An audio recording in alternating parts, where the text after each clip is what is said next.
ಕಾಂಗ್ರೆಸ್ ಮಡಿಲಿಗೆ ಮುದ್ದೇಬೇಳ ಪುರಸಭೆ ಅಧ್ಯಕ್ಷ ಹಾಗೂ ಉಪಾಧ್ಯಕ್ಷ ಸ್ಥಾನ.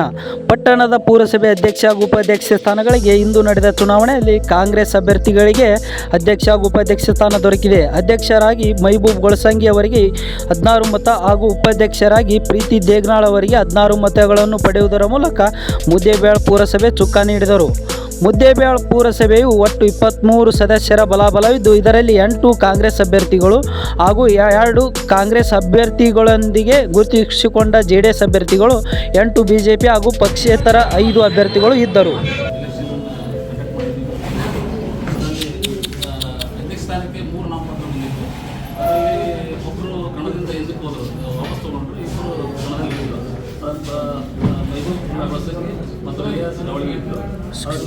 ಮೂಲಕ ನಾವು ಅಧ್ಯಕ್ಷ ಸ್ಥಾನವನ್ನು ಇದು ಮಾಡಿದ್ವಿ. ಅವಾಗ ಮೈಬೂಬ್ ಗೊಳಸಂಗಿ ಅವರು ಅಧ್ಯಕ್ಷ ಆಗಿ ಆಯ್ಕೆ ಆಗಿತ್ತು. ಎಷ್ಟು ಮತ ತೊಗೊಂಡ್ರು ಸರ್? ಎಷ್ಟು ಜನ? 16 ಗೊಳಸಂಗಿ ಅವರಿಗೆ. ಹೌದು, 16.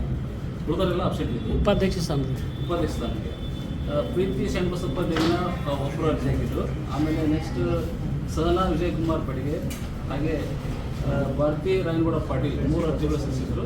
ಅದರಲ್ಲಿ 3 ನಾಮಪತ್ರ 3 ಕಣದಲ್ಲಿದ್ದರು. ಅದರಲ್ಲಿ ಪ್ರೀತಿ ಶಂಕರಬಸಪ್ಪ ದೇವನವರಿಗೆ ಮೂಲಕ ಎಲ್ಲರೂ 16 ಜನ ಮತ ಚಲಾಯಿಸಿದರು. ಅವರು ಸರಿ ವಾಪಸ್ ತೊಗೊಂಡ್ರಲ್ಲ ಸರ್ ಅಧ್ಯಕ್ಷ ಸ್ಥಾನಕ್ಕೆ? ಯಾರು ಸರ್ ಅಧ್ಯಕ್ಷ ಸ್ಥಾನಕ್ಕೆ ವಾಪಸ್ ತೊಗೊಂಡವರು? ಬಸವರಾಜ್ ಹನುಮಂತ ಸರ್. ಈಗ ಅಪೋಸಿಟ್ ಪಾರ್ಟಿಯವರು ಎಷ್ಟು ಜನ ಹಚ್ಕೊಂಡು, ಎಷ್ಟು ಜನ ಸದಸ್ಯರು ಉಳಿದ್ರು? ಕೋರಂ ಭರ್ತಿ ಎಷ್ಟಾಯ್ತು ಅಂತ? 8 ಜನ ಬೇಕಾಗಿತ್ತು, ಅದಕ್ಕೆ ಜಾಸ್ತಿ ಇರೋದು. ಕೋರಂ ಫುಲ್ ಇದ್ದಕ್ಕೆ ನಾವು ಚುನಾವಣೆ ಪ್ರಕ್ರಿಯೆ ಪ್ರಾರಂಭ ಮಾಡಿದ್ವಿ. ಎಷ್ಟು 4 ಜನ ಇದ್ರು? ಒಟ್ಟು ಎಷ್ಟು ಜನ ಸದಸ್ಯರು ಭಾಗವಹಿಸಿದ್ರು ಅಂತ? 23 ಪೈಕಿ 15 ಜನ ಇದ್ದಾರೆ. ಹಾಂ, ಶಾಸಕರು 16. ಪಕ್ಷದಲ್ಲಿ ಇಬ್ಬರು ಅಭ್ಯರ್ಥಿಗಳು ಅಧ್ಯಕ್ಷ ಸ್ಥಾನಕ್ಕೆ ನಾಮನಿರ್ದೇಶನವನ್ನು ಮಾಡಿದರು. ಆದರೆ ಪಕ್ಷನ ಶಿಸ್ತಿನ ಸಿಪಾಯಿಯಂತೆ ಗೊಳಸಂಗಿಯವರಿಗೆ ಅದನ್ನು ಅಂದರೆ ಅವರಿಗೆ ತ್ಯಾಗವನ್ನು ಮಾಡಿ ಅವರು ಹಿಂದೆ ತಗೊಳ್ಳೋಕ್ಕೆ ಬರಲಿಕ್ಕೆ 2 ನಿಮಿಷ ಲೇಟ್ ಆಯಿತು. ಹೀಗಾಗಿ ಹಿಂದೆ ತಗೊಳ್ಳಿಕ್ಕಾಗಲಿಲ್ಲ. ಹಿಂದೆ ತಗೊಳ್ಳಿಕ್ಕಾಗಲಿ ಅಂದ ತಕ್ಷಣ ಈ ಚುನಾವಣೆಯಲ್ಲಿ ನಾವು ವಿಡ್ರಾ ಮಾಡಬೇಕಾಗಿತ್ತು. 2 ನಿಮಿಷ 5 ನಿಮಿಷ ಲೇಟ್ ಆಗಿದ್ದಕ್ಕೋಸ್ಕರ ಆಗಲಿಲ್ಲ. ಬಂದು ಅವರು ಕೂಡ ಅವ್ರ ಪರವಾಗಿ ಮತವನ್ನು ಚಲಾಯಿಸಿ ನಾವು ಎಲ್ಲರೂ ಒಂದು ಅನ್ನುವಂಥ ಅಭಿಪ್ರಾಯವನ್ನು ಸೂಚಿಸಿದ್ದಾರೆ. ಅವರಿಗೆ ರಿಯಾಜ್ ಡೌಳ್ಗಿ ಅವರಿಗೆ, ಅವರ ಸ್ನೇಹಿತರಿಗೆ, ನಮ್ಮ ಎಲ್ಲ ಸದಸ್ಯರಿಗೆ ಕೋಟಿ ಕೋಟಿ ನಮನಗಳನ್ನು ಸಲ್ಲಿಸ್ತೇನೆ. ಹಿರಿಯರಾದ ಕಂಠಿ ಚೆನ್ನಪ್ಪನವ್ರು ಬಂದರು. ಅವರ ಮಾರ್ಗದರ್ಶನದಲ್ಲಿ ಕೂಡ ನಾವೆಲ್ಲರೂ ಸರಿಯಾಗಿ ಹೋಗ್ತೇವೆ ಅನ್ನುವಂಥ ಮಾತನ್ನು ಹೇಳ್ತೀನಿ. ಈ ಸಂದರ್ಭದಲ್ಲಿ ಇಲ್ಲಿ ನಾವು ಪಕ್ಷಾತೀತವಾಗಿ ಪಕ್ಷ ಚುನಾವಣೆ ಬಂದಾಗ ಮಾಡ್ತೀವಿ. ಆದರೆ ರಾಜಕಾರಣ ಅವರಿಗೆ ನಾನು ಅದೇ ಕಿವಿ ಮಾತನ್ನು ಹೇಳಿದ್ದೀನಿ. ದಿನನಿತ್ಯದ ದೈನಂದಿನ ಕೆಲಸದಲ್ಲಿ ನೀವು ಪಕ್ಷಾತೀತವಾಗಿ ಕೆಲಸ ಮಾಡಬೇಕು. ಅದೇ ಜನರ ಅಭಿಪ್ರಾಯ. ನಾವು ನಮ್ಮ ಮೆಂಬರ್ ಹೆಚ್ಚದಾರ, ಆ ಮೆಂಬರ್ ಕಡಿಮೆ ಅದಾರ ಅನ್ನೋಂಥ ದೃಷ್ಟಿಕೋನ ಅಲ್ಲ. ಮುದ್ದೇಬೇಳ ಪುರಸಭೆ ದೃಷ್ಟಿಯಿಂದ ಅಭಿವೃದ್ಧಿ ಮಾಡಬೇಕು. ಅದನ್ನು ಅವ್ರಿಗೆ ಸೂಚನೆ ಕೊಟ್ಟಿದ್ದೀನಿ. ಅದಕ್ಕೆ ನಾನು ಭದ್ರವಾಗಿ ನಾವು ಇದ್ದು ಕೆಲಸ ಮಾಡ್ತೀವಿ ಅನ್ನುವಂಥದ್ದನ್ನು ಅಧ್ಯಕ್ಷರು ಉಪಾಧ್ಯಕ್ಷರು ಕೂಡ ಆ ಮಾತನ್ನು ಕೊಟ್ಟಿದ್ದಾರೆ. ಆ ಪ್ರಕಾರವಾಗಿ ಎಲ್ಲ ಸದಸ್ಯರು ಅವ್ರ ಮೇಲೆ ವಿಶ್ವಾಸ ಇಟ್ಟಿದ್ದಾರೆ. ಹೀಗಾಗಿ ಬರುವಂಥ ಏನೇ ಆಗಿರಲಿ, ಸರ್ಕಾರದ ಅನುದಾನ ಆಗಲಿ, SFC ಗ್ರ್ಯಾಂಟ್ ಆಗಿರ್ಬೋದು, ನಾಳೆ ದಿವಸ ನಗರೋತ್ಥಾನ ಫೇಸ್ ಮುಗಿದು ಈಗ SFC ಗ್ರ್ಯಾಂಟ್ ಒಂದೇ ಹೆಚ್ಚಾಗಿ ಬರ್ತಕ್ಕಂಥದ್ದು. ಹೋದ ವರ್ಷ ನಗರೋತ್ಥಾನ ಕ್ಲೋಸ್ ಆಯಿತು. ಈಗ ಬರ್ತಕ್ಕಂಥದ್ದು SFC ಗ್ರ್ಯಾಂಟು. ಆ SFC ಗ್ರ್ಯಾಂಟ್ನಲ್ಲಿ ನಾವು ಹಂಚಿಕೆ ಮಾಡ್ತಕ್ಕಂಥ ಸಂದರ್ಭದಲ್ಲಿ ಆದ್ಯತೆ ಮೇರೆಗೆ ಯಾವ ಏರಿಯಾವನ್ನು ಡೆವಲಪ್ ಮಾಡಬೇಕಾಗಿದೆ ಆ ಏರಿಯಾಗೆ ಹೆಚ್ಚು ಒತ್ತನ್ನು ಕೊಡಬೇಕಾಗಿದೆ. ಕೊಳಚೆ ಪ್ರದೇಶಗಳಿಗೆ ಮತ್ತೊಂದಕ್ಕೆ ಹೆಚ್ಚು ಒತ್ತನ್ನು ಕೊಡಬೇಕಾಗಿದೆ.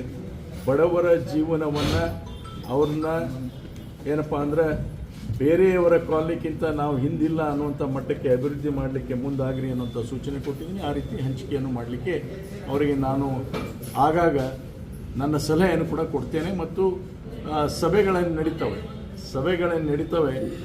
ಏನು ಸಾಮಾನ್ಯ ಸಭೆ ನಡೀತವೆ. ಖಂಡಿತವಾಗಿ ನಾನು ಕೂಡ ಒಬ್ಬ ಸಹ ಸದಸ್ಯನಿರೋದ್ರಿಂದ ಬಂದು ಅವರಿಗೆ ನಾನು ಏನಪ್ಪ ಅಂದರೆ ಉಪದೇಶಗಳನ್ನು ಮಾಡಿ ನನ್ನ ಅಭಿಪ್ರಾಯಗಳನ್ನು ವ್ಯಕ್ತ ಮಾಡಿ ಎಲ್ಲರನ್ನೂ ವಿಶ್ವಾಸಕ್ಕೆ ತೆಗೆದುಕೊಂಡು ಒಟ್ಟಾರೆ ಎಲ್ಲರನ್ನೂ ವಿಶ್ವಾಸಕ್ಕೆ ತಗೊಂಡು ಇರುವುದೇ 12 ತಿಂಗಳ ಇದೆ. 12 ತಿಂಗಳಲ್ಲಿ ನಾವು ಈ ವರ್ಷ ಮಾರ್ಚ್ ಒಳಗಡೆ ಏನು ಸಾಧನೆ ಮಾಡಿದ್ದೀವಿ ಅನ್ನೋಂಥದ್ದು ತೋರಿಸ್ಬೇಕಾಗತ್ತೆ.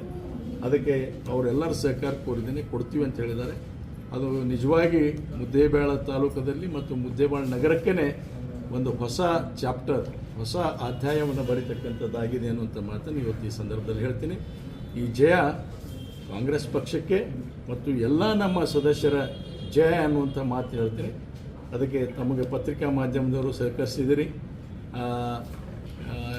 ನಾವು ಏನಪ್ಪ ಅಂದರೆ ವದಂತಿಗಳನ್ನು ಹರಡಿಸ್ತಕ್ಕಂಥದ್ದು ನಮ್ಮ ಜವಾಬ್ದಾರಿ ಅಲ್ಲ. ನಮ್ಮ ಕಾಂಗ್ರೆಸ್ ಪಕ್ಷದ ಸಿದ್ಧಾಂತ ಮಾಡಿ ತೋರಿಸೋದು ನಮ್ಮ ಜವಾಬ್ದಾರಿ. ನಾವು ವದಂತಿಗಳನ್ನು ಹರಡಿಸಿ ಅದಕ್ಕೊಂದು ಬೇರೆ ರೀತಿಯ ಅರ್ಥ ಬರುವಂಗೆ ಯಾರಾದರೂ ಚಾರಿತ್ರ್ಯವನ್ನು ತೇಜೋಜನ ಮಾಡತಕ್ಕಂಥ ಮಟ್ಟಕ್ಕೆ ಎಂದೂ ಕೂಡ ನಾವು ಇಳಿದಂಥ ಪ್ರಯತ್ನ ನಾವು ಮಾಡೋದಿಲ್ಲ ಅಂತ ಮಾತನ್ನು ಹೇಳ್ತೇವೆ. ಅದಕ್ಕೆ ಯಾರು ಮಾಡ್ತಿದ್ರು ಕೂಡ ದಯವಿಟ್ಟು ಇನ್ಮೇಲಾದರೂ ನಿಲ್ಲಬೇಕು, ಇನ್ಮೇಲಾದರೂ ಅದನ್ನು ಮಾಡೋದನ್ನು ನಿಲ್ಲಿಸ್ಬೇಕು.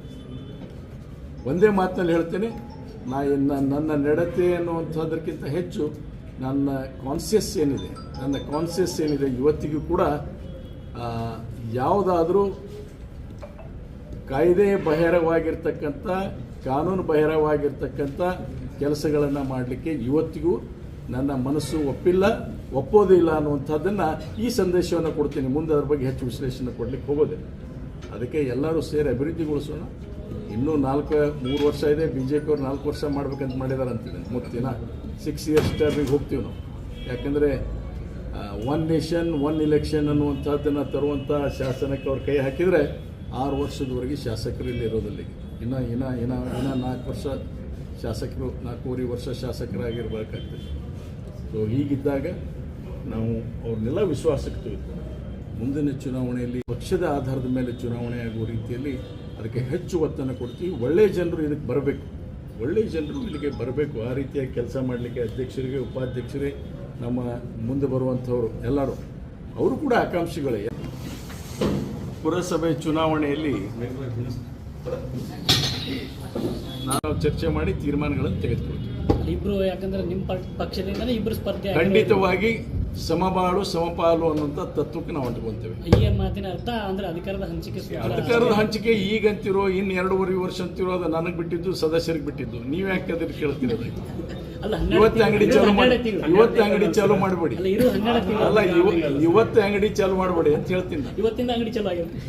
ಅಂಗಡಿ ಅಂದ್ರೆ ಅಭಿವೃದ್ಧಿ ಮಾಡ್ಲಿಕ್ಕೆ ಪ್ರಾರಂಭ.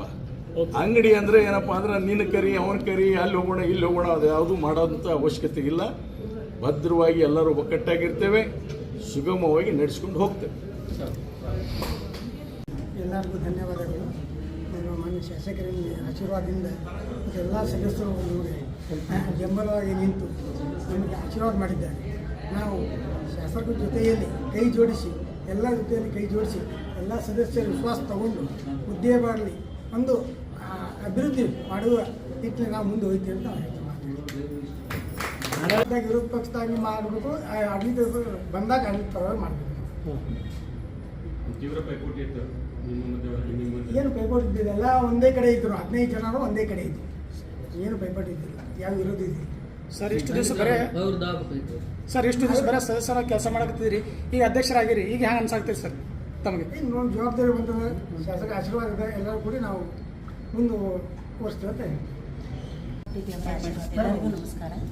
ಮುಕ್ಕೋಟಿ ದೇವರ ಆಶೀರ್ವಾದ ಹಾಗೂ ಮಾನ್ಯ ಶಾಸಕರಾದಂಥ ಅಪ್ಪಾಜಿ ನಾಡಗೌಡ ಆಶೀರ್ವಾದದಿಂದ ನನ್ನ ಉಪಾಧ್ಯಕ್ಷರನ್ನಾಗಿ ಮಾಡಿದ್ದಾರೆ. ಅವರಿಗೂ ಕೂಡ ಕೋಟಿ ನಮನಗಳನ್ನು ಸಲ್ಲಿಸ್ತೀನಿ.